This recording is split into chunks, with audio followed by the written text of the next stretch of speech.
दोस्तों, अभी जो आप देखने और सुनने जा रहे हैं वो किसी सामान्य खबर की तरह मत लीजिए, क्योंकि इस वक्त जो तस्वीर उभर कर सामने आ रही है वो सीधे इतिहास के पन्नों में दर्ज होने वाली है। बांग्लादेश की धरती पर अब तक का सबसे बड़ा झटका, सबसे बड़ा रणनीतिक वॉर और सबसे बड़ा सिस्टम ब्रेकिंग एक्शन देखने को मिला है। इनपुट्स और ग्राउंड रिपोर्ट्स साफ बता रही हैं कि एक साथ 17 पेट्रोल पंप पूरी तरह से ध्वस्त कर दिए गए हैं। आग की लपटें दूर दूर तक देखी जा रही हैं। सप्लाई लाइन टूट चुकी है और पूरे बांग्लादेश में खलबली मची हुई है। लेकिन इससे पहले कि हम इस पूरे घटनाक्रम की गहराई में उतरें, एक सच्चाई आपको दिखाना और बताना जरूरी है। आप मनोरंजन की वीडियो पर तुरंत रिएक्शन देते हैं। अगर आप सच में भारत से प्यार करते हैं तो अभी चैनल को सब्सक्राइब कीजिए, वीडियो को लाइक कीजिए और कमेंट में कम से कम भारत माता की जय जरूर लिखिए, क्योंकि यह सिर्फ वीडियो नहीं बल्कि भारत की आवाज है। और अब समझिए कि हालात यहां तक पहुंचे कैसे। भारत ने हमेशा संयम का परिचय दिया, शांति को प्राथमिकता दी और पड़ोसी धर्म निभाया। लेकिन जब बार बार उकसावे हों, जब सीमाओं के साथ खिलवाड़ किया जाए, जब देश की सबसे संवेदनशील जीवन रेखा पर आंख डाली जाए, तब चुप रहना कायरता बन जाता है। जिस बांग्लादेश को कभी भारत ने अपने खून पसीने से खड़ा किया था, उसी बांग्लादेश की धरती से भारत को घेरने की साजिशें रची जा रही थीं। चिकन नेक जैसे नाजुक कॉरिडोर को काटने की बात खुलेआम होने लगी थी, और यही वो बिंदु था जहां भारत ने तय किया कि अब चेतावनी नहीं बल्कि सीधा एक्शन होगा। बीते कुछ दिनों में सीमा पार जो गतिविधियां तेज हुईं, वो किसी सामान्य सैन्य अभ्यास का हिस्सा नहीं थीं। खुफिया एजेंसियों को लगातार इनपुट मिल रहे थे कि ईंधन और लॉजिस्टिक्स से जुड़े कुछ ठिकानों पर असामान्य हलचल है, और यह हलचल किसी बड़े प्लान की ओर इशारा कर रही थी।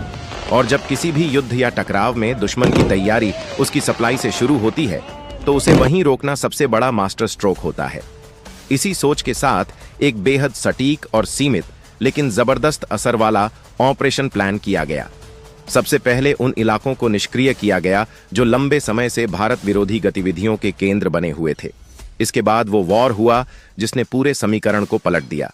17 ऐसे पेट्रोल और फ्यूल सप्लाई पॉइंट्स को एक साथ निशाना बनाया गया, बल्कि उन साजिशों को जड़ से उखाड़ फेंकेगा जो भारत को अंदर से कमजोर करने की कोशिश करती हैं। और यह संदेश सिर्फ बांग्लादेश तक सीमित नहीं है, बल्कि उन तमाम ताकतों तक पहुंच चुका है जो पर्दे के पीछे से खेल खेलने की कोशिश कर रही थीं। भूगोल इस पूरे खेल में सबसे अहम भूमिका निभाता है। जिस तरह भारत के चिकन नेक को लेकर बातें होती रही हैं, उसी तरह सीमा पार भी कुछ बेहद संवेदनशील पट्टियां मौजूद हैं जिन पर नियंत्रण पूरे इलाके की तस्वीर बदल सकता है। और यही कारण है कि रणनीतिक विशेषज्ञ मानते हैं कि अगर उकसावे जारी रहे तो आने वाले समय में सुरक्षा समीकरण पूरी तरह बदल सकते हैं। और यह बदलाव सिर्फ नक्शे पर नहीं बल्कि जमीन पर दिखाई देगा। इस पूरे घटनाक्रम ने यह भी साबित कर दिया है कि भारत की नीति में अब निर्णायक बदलाव आ चुका है। अब फाइलें नहीं खुलती, अब फैसले लिए जाते हैं, अब इंतजार नहीं होता बल्कि पहल की जाती है। और यही वजह है कि यह कहानी यहीं रुकने वाली नहीं है, क्योंकि जो कुछ हुआ है वो सिर्फ शुरुआत है। कई परतें अभी खुलनी बाकी हैं, कई सच्चाइयां अभी सामने आनी हैं, और जैसे जैसे तस्वीर साफ होती जाएगी वैसे वैसे यह भी साफ होगा कि यह टकराव सिर्फ एक देश तक सीमित नहीं बल्कि पूरे क्षेत्र के भविष्य को प्रभावित करने वाला है। और इसी कारण आगे जो सामने आने वाला है वो और भी ज्यादा चौंकाने वाला हो सकता है। और अब जब शुरुआती झटके के बाद धुएं का गुब्बार थोड़ा छंटने लगा है, तब असली तस्वीर धीरे धीरे सामने आ रही है कि यह सिर्फ कुछ ठिकानों पर किया गया हमला नहीं था, बल्कि एक बेहद सोच समझकर रचा गया रणनीतिक जाल था जिसमें दुश्मन खुद फंसता चला गया थी। क्योंकि ग्राउंड रियलिटी हर घंटे बदल रही थी। कहीं वाहन जाम हो चुके थे, कहीं हथियार तो मौजूद थे लेकिन उन्हें खींचने या ले जाने के साधन नहीं थे, और कहीं कहीं तो स्थिति यह बन गई कि निगरानी चौकियां केवल नाम की रह गईं, क्योंकि वहां मौजूद स्टाफ के पास न तो पर्याप्त संसाधन थे और न ही स्पष्ट निर्देश। यह पूरा दृश्य एक ऐसे सिस्टम की तरह था जिसकी बिजली अचानक काट दी गई हो।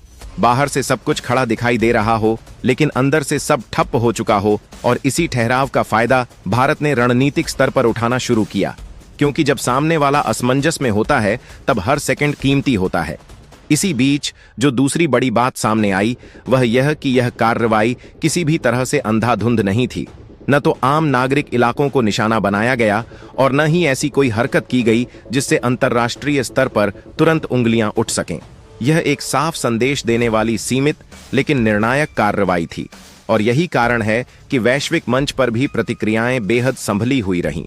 किसी ने खुलकर विरोध नहीं किया, क्योंकि सभी को यह दिख रहा था कि मामला उकसावे और सुरक्षा से जुड़ा है। और इसी चुप्पी ने दुश्मन के लिए हालात और भी कठिन बना दिए, क्योंकि जब बाहरी समर्थन की उम्मीद भी कमजोर पड़ जाए तब अंदरूनी दबाव कई गुना बढ़ जाता है। और यही दबाव अब वहां की सत्ता संरचना में दिखने लगा है। बयान बदल रहे हैं। पहले यह कहा गया कि कुछ नहीं हुआ, फिर यह कि मामूली नुकसान हुआ, और अब धीरे धीरे यह स्वीकार किया जाने लगा है कि सप्लाई नेटवर्क को गंभीर क्षति पहुंची है। लेकिन तब तक बहुत देर हो चुकी थी, क्योंकि नुकसान केवल भौतिक नहीं था, यह मानसिक और रणनीतिक भी था। और अब जब ईंधन की समस्या सामने आई तो अगला सवाल उठा कि वैकल्पिक व्यवस्था कैसे की जाए। और यहीं पर भूगोल एक बार फिर निर्णायक बन गया, क्योंकि जिन वैकल्पिक स्रोतों की बात की जा रही है वे सैकड़ों किलोमीटर दूर हैं और उन तक पहुंचने के रास्ते भी पूरी तरह सुरक्षित नहीं हैं। ऐसे में बड़े बड़े टैंकरों को सीमावर्ती इलाकों तक लाना न सिर्फ समय लेने वाला है, बल्कि जोखिम भरा भी है। और युद्ध जैसी स्थिति में जब हर मूवमेंट पर नजर रखी जा रही हो, तब यह जोखिम कई गुना बढ़ जाता है। और यही वजह है कि कई जगहों पर निर्णय लेने वाले अधिकारी हाथ पर हाथ रखे बैठे दिखाई दिए, क्योंकि उनके पास तत्काल कोई व्यवहारिक समाधान नहीं था। इस पूरे घटनाक्रम ने यह भी उजागर कर दिया कि आधुनिक युद्ध सिर्फ मोर्चे पर नहीं, बल्कि लॉजिस्टिक्स और सप्लाई रूम्स में जीता या हारा जाता है। और भारत ने इस सच्चाई को पूरी तरह आत्मसात कर लिया है। इसी दौरान जमीनी रिपोर्ट्स यह भी बताने लगीं कि कुछ अग्रिम इलाकों में तैनात जवानों के बीच भ्रम और डर का माहौल बनने लगा है। जब ऊपर से स्पष्ट आदेश न आए और नीचे संसाधन खत्म होने लगें, तब मनोबल पर सीधा असर पड़ता है। और यही स्थिति अब कई जगहों पर देखने को मिल रही है। और मनोबल टूटना किसी भी सैन्य ढांचे के लिए सबसे बड़ा खतरा होता है, क्योंकि हथियार बाद में काम आते हैं। पहले दिमाग और हौसला काम करता है, और जब वही डगमगा जाए तब पूरी संरचना लड़खड़ा जाती है। और भारत की रणनीति का यही सबसे बड़ा मनोवैज्ञानिक पहलू है कि उसने बिना बड़ी लड़ाई लड़े ही सामने वाले को सोचने पर मजबूर कर दिया है कि अगला कदम क्या होगा। और यही अनिश्चितता सबसे खतरनाक हथियार होती है, क्योंकि इससे गलत फैसले होने की संभावना बढ़ जाती है। और इसी अनिश्चितता के बीच कुछ ऐसे इनपुट भी सामने आने लगे हैं जो यह संकेत देते हैं कि इस पूरे तनाव के पीछे सिर्फ स्थानीय कारण नहीं थे, बल्कि कुछ बाहरी तत्व भी थे जिन्होंने माहौल को गर्म करने की कोशिश की। और जब सच्चाई की परतें खुलने लगीं, तब यह भी समझ में आने लगा कि क्यों अचानक भारत विरोधी गतिविधियां तेज हुईं, क्यों एक ही समय पर कई मोर्चों पर दबाव बनाने की कोशिश की गई, और क्यों ईंधन और सप्लाई से जुड़े ठिकानों पर इतनी गतिविधि थी। लेकिन अब जब यह नेटवर्क टूट चुका है तो उन सारी योजनाओं की रीढ़ भी टूट गई है।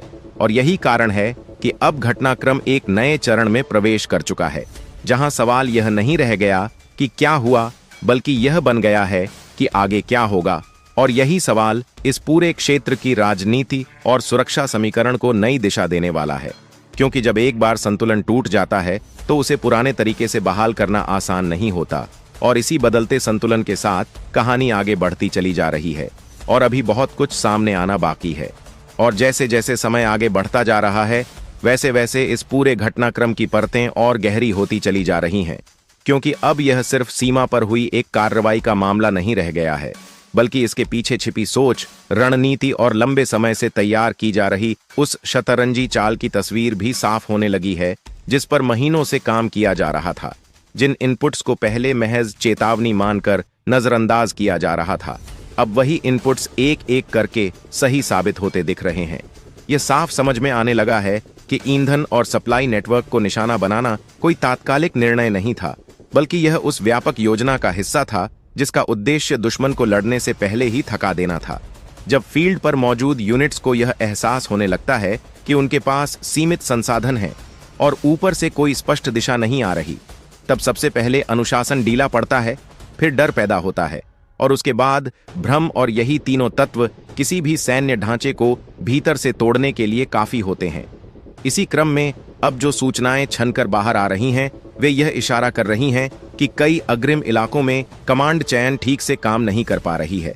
कहीं आदेश देर से पहुंच रहे हैं तो कहीं पहुंच ही नहीं रहे, और कहीं कहीं तो स्थिति यह बन गई है कि स्थानीय कमांडर अपने स्तर पर फैसले लेने को मजबूर हो गए हैं, जो किसी भी संगठित सेना के लिए सबसे खतरनाक संकेत होता है, क्योंकि इससे समन्वय खत्म होने लगता है। और जब समन्वय टूटता है तब सबसे मजबूत मोर्चा भी कमजोर पड़ने लगता है। और यही वह स्थिति है जिसका फायदा रणनीतिक रूप से उठाया जाता है। इस पूरे परिदृश्य में एक और अहम पहलू सामने आया है और वह है मनोवैज्ञानिक दबाव। क्योंकि जिस तरह से 17 पेट्रोल और फ्यूल सप्लाई पॉइंट्स को एक साथ निष्क्रिय किया गया, उससे यह संदेश गया है कि हर मूवमेंट, हर ठिकाना और हर गतिविधि पर नजर रखी जा रही है। और जब यह एहसास दुश्मन के दिमाग में बैठ जाता है तब वह हर कदम उठाने से पहले 10 बार सोचने लगता है। यही कारण है कि बीते कुछ घंटों में सीमा पार किसी भी तरह की बड़ी प्रतिक्रिया देखने को नहीं मिली। क्योंकि प्रतिक्रिया देने के लिए पहले संसाधन चाहिए, फिर आत्मविश्वास चाहिए, और दोनों ही इस वक्त डगमगाते दिख रहे हैं। और इसी खामोशी में असली हलचल छिपी होती है। क्योंकि जब सामने वाला शांत हो जाता है तब सवाल यह नहीं होता कि वह क्या कर रहा है, बल्कि यह होता है कि वह क्या करने की हिम्मत ही खो चुका है। और इसी बीच राजनीतिक स्तर पर भी दबाव बढ़ने लगा है। क्योंकि जब जमीनी हालात बिगड़ते हैं तब उसका असर सीधे सत्ता के गलियारों तक पहुंचता है। रिपोर्ट्स इशारा कर रही हैं कि वहां के शीर्ष स्तर पर लगातार बैठकों का दौर चल रहा है, लेकिन उन बैठकों से कोई ठोस दिशा निकलती नहीं दिख रही। क्योंकि विकल्प सीमित है। एक तरफ आंतरिक असंतोष है, दूसरी तरफ अंतर्राष्ट्रीय मंच पर खुलकर समर्थन मिलने की उम्मीद कमजोर पड़ती जा रही है, और तीसरी तरफ यह डर कि अगर कोई गलत कदम उठा लिया गया तो हालात और ज्यादा बिगड़ सकते हैं। और यही असमंजस किसी भी सरकार को सबसे ज्यादा परेशान करता है, क्योंकि निर्णय न ले पाना भी एक तरह की पराजय होती है। और इसी बीच कुछ ऐसे खुलासे भी सामने आने लगे हैं जिन्होंने इस पूरे तनाव की पृष्ठभूमि को और ज्यादा साफ कर दिया है। अब यह बात छुपी नहीं रह गई है कि हाल के महीनों में भारत विरोधी नैरेटिव को जानबूझकर हवा दी जा रही थी। कुछ घटनाओं को तोड़ मरोड़ कर पेश किया गया, कुछ अफवाहों को संगठित तरीके से फैलाया गया और कुछ समूहों को खुली छूट दी गई ताकि माहौल लगातार गर्म बना रहे। और इसी माहौल की आड़ में संवेदनशील इलाकों के आसपास गतिविधियां तेज की गईं। लेकिन अब जब इस नेटवर्क पर सीधा वार हुआ है तब एक एक कड़ी टूटती चली जा रही है। और जिन लोगों को लग रहा था कि वे पर्दे के पीछे रहकर खेल खेल सकते हैं, उन्हें यह एहसास हो रहा है कि आधुनिक निगरानी और खुफिया तंत्र के द्वार में कुछ भी लंबे समय तक छुपा नहीं रह सकता। और यही इस पूरे घटनाक्रम का सबसे बड़ा सबक है कि आज की लड़ाई सिर्फ सीमा पर नहीं बल्कि सूचना तकनीक और धैर्य के स्तर पर लड़ी जाती है, और जिसने इन तीनों को साध लिया वही बाजी मारता है। इसी बीच अंतर्राष्ट्रीय स्तर पर भी माहौल बदलता दिख रहा है। पहले जहां सब कुछ धुंधला था, अब वहां सावधानी भरे संकेत नजर आने लगे हैं। बड़े देश सीधे किसी का पक्ष लेने से बच रहे हैं, और यह अपने आप में एक संकेत है। क्योंकि जब कोई खुलकर विरोध नहीं करता तो उसका मतलब होता है कि कहानी के दोनों पहलुओं को समझा जा रहा है। और यहाँ यह भी देखा जा रहा है कि किसने पहले उकसाया और किसने बाद में प्रतिक्रिया दी। और इसी संतुलित नजरिए के कारण अब दबाव उस तरफ ज्यादा बढ़ता दिख रहा है जहां से तनाव की चिंगारी भड़की थी। और यही कारण है कि वहां की सरकार के सामने अब दोहरी चुनौती है। एक तरफ आंतरिक हालात संभालना और दूसरी तरफ बाहरी संदेशों का जवाब देना। और जब दोनों ही मोर्चों पर स्थिति कमजोर हो तो रणनीतिक गलती होने की संभावना कई गुना बढ़ जाती है। और इसी अनिश्चितता के बीच सैन्य स्तर पर भी कुछ अहम बदलाव देखे जा रहे हैं। निगरानी बढ़ा दी गई है, गश्त के पैटर्न बदले जा रहे हैं और संसाधनों को बचाने की कोशिश की जा रही है। लेकिन यह सब रक्षात्मक कदम है, और रक्षात्मक मुद्रा यह बताती है कि फिलहाल पहल किसी और के हाथ में है, और पहल खो देना किसी भी संघर्ष में सबसे बड़ा नुकसान होता है। क्योंकि तब आप सिर्फ प्रतिक्रिया देते हैं, दिशा तय नहीं करते। और यही इस पूरे घटनाक्रम का केंद्रीय बिंदु बन चुका है कि किसके हाथ में दिशा है, किसके हाथ में समय है और किसके पास विकल्प बचे हैं। और अभी तक जो तस्वीर उभर रही है वह यह बताती है कि संतुलन तेजी से बदल रहा है, और यह बदलाव केवल कुछ घंटों या दिनों का नहीं बल्कि लंबे समय तक असर डालने वाला हो सकता है। और इसी कारण यह कहना जल्दबाजी होगी कि यह कहानी किसी एक मोड़ पर आकर रुक जाएगी। क्योंकि जैसे जैसे नई जानकारियां सामने आती जाएंगी वैसे वैसे यह स्पष्ट होता जाएगा कि यह केवल एक अध्याय नहीं बल्कि एक लंबी प्रक्रिया का हिस्सा है। और अगले चरण में क्या सामने आएगा यह आने वाला समय बताएगा। क्योंकि मैदान अभी पूरी तरह शांत नहीं हुआ है, और जब मैदान शांत नहीं होता तब संभावनाएं हमेशा खुली रहती हैं, और यही संभावनाएं इस पूरे घटनाक्रम को और आगे ले जाने वाली हैं। और अब जब यह पूरा घटनाक्रम अपने सबसे संवेदनशील और निर्णायक चरण में प्रवेश करता दिखाई दे रहा है, तब सबसे बड़ा सवाल यह नहीं रह जाता कि क्या हुआ, बल्कि यह बन जाता है कि इसका असर आने वाले दिनों, महीनों और वर्षों में किस दिशा में जाएगा। क्योंकि इतिहास में कई बार ऐसा देखा गया है कि कुछ घटनाएं तुरंत खत्म होती नहीं, बल्कि धीरे धीरे पूरे क्षेत्र की सोच, रणनीति और संतुलन को बदल देती हैं। और अभी जो संकेत मिल रहे हैं वे यही बता रहे हैं कि यह मामला भी उसी श्रेणी में आता है। अब तक जो कुछ सामने आया है उससे यह साफ हो चुका है कि इस पूरे प्रकरण ने न सिर्फ सैन्य बल्कि राजनीतिक और कूटनीतिक स्तर पर भी एक नई लकीर खींच दी है। सीमा पार हालात को संभालने की कोशिशें जारी हैं, लेकिन वे प्रयास ज्यादातर प्रतिक्रियात्मक हैं, जबकि दूसरी ओर पहल का लाभ अभी भी बना हुआ है। और यही पहल किसी भी टकराव में सबसे अहम होती है, क्योंकि पहल के साथ ही दिशा और समय दोनों आपके हाथ में होते हैं। और जब समय आपके पक्ष में हो तो बड़े से बड़े समीकरण भी बदलने लगते हैं। इसी क्रम में अब उन संकेतों पर भी ध्यान देना जरूरी हो जाता है जो समुद्री और हवाई गतिविधियों से जुड़े हुए हैं, क्योंकि जब किसी क्षेत्र में जमीनी तनाव बढ़ता है तो उसका प्रभाव अक्सर इन दोनों मोर्चों पर भी दिखाई देता है। और हाल के दिनों में जिस तरह से निगरानी बढ़ाई गई है, जिस तरह से अभ्यास और तैनाती के पैटर्न में बदलाव दिख रहा है, वह यह संकेत देता है कि सभी संभावनाओं को ध्यान में रखकर तैयारी की जा रही है। यह तैयारी किसी एक कदम तक सीमित नहीं, बल्कि कई स्तरों पर फैली हुई है, ताकि किसी भी अप्रत्याशित स्थिति से निपटा जा सके। और यही व्यापक दृष्टिकोण इस पूरे घटनाक्रम को अलग बनाता है, क्योंकि यहाँ केवल तत्काल लाभ की बात नहीं, बल्कि दीर्घकालिक स्थिरता और सुरक्षा की सोच दिखाई देती है। और इसी सोच के कारण अब अंतर्राष्ट्रीय स्तर पर भी बातचीत की भाषा में बदलाव दिखने लगा है। पहले जहां बयान सामान्य और औपचारिक होते थे, अब वहां शब्दों में सावधानी और संकेतों में गंभीरता नजर आने लगी है, क्योंकि सभी यह समझ चुके हैं कि मामला संवेदनशील है और किसी भी तरह की जल्दबाजी हालात को और बिगाड़ सकती है। और इसी संतुलन के बीच यह भी साफ होता जा रहा है कि भविष्य में किसी भी तरह के उकसावे को पहले जैसी अनदेखी नहीं मिलेगी, क्योंकि अब एक मिसाल बन चुकी है और मिसालें अक्सर नीति का रूप ले लेती हैं। इसी दौरान अंदरूनी स्तर पर भी कई चर्चाएं तेज हुई हैं, जहां यह आकलन किया जा रहा है कि इस पूरे घटनाक्रम ने किस तरह से सुरक्षा सोच को नए सिरे से परिभाषित किया है। अब ध्यान केवल सीमाओं की रक्षा पर नहीं, बल्कि उन कारकों पर भी दिया जा रहा है जो सीमा से दूर रहते हुए भी खतरा पैदा कर सकते हैं, जैसे सप्लाई नेटवर्क, सूचना, युद्ध और मनोवैज्ञानिक दबाव। और इन सभी मोर्चों पर तैयारी का स्तर बढ़ना यह बताता है कि भविष्य की चुनौतियों को सिर्फ पारंपरिक तरीके से नहीं, बल्कि बहुआयामी दृष्टिकोण से देखा जा रहा है। और यही बदलाव इस दौर की पहचान बनता जा रहा है, क्योंकि आज का संघर्ष केवल हथियारों की भिड़ंत नहीं, बल्कि धैर्य, तकनीक और निर्णय क्षमता की परीक्षा भी है। और इसी परीक्षा में जो पक्ष खुद को बेहतर तरीके से ढाल लेता है, वही लंबे समय तक बढ़त बनाए रखता है। और यही कारण है कि इस पूरे घटनाक्रम के बाद कई विश्लेषक इसे एक टर्निंग पॉइंट के रूप में देख रहे हैं, जहां से चीजें पहले जैसी नहीं रहेंगी, न तो रणनीतिक संवाद और न ही सुरक्षा प्राथमिकताएं। और इसी बदलाव के साथ यह भी जरूरी हो जाता है कि आम लोगों की भूमिका को समझा जाए, क्योंकि किसी भी देश की असली ताकत केवल उसकी सेना या संसाधन नहीं, बल्कि उसकी जनता का भरोसा और एकजुटता होती है।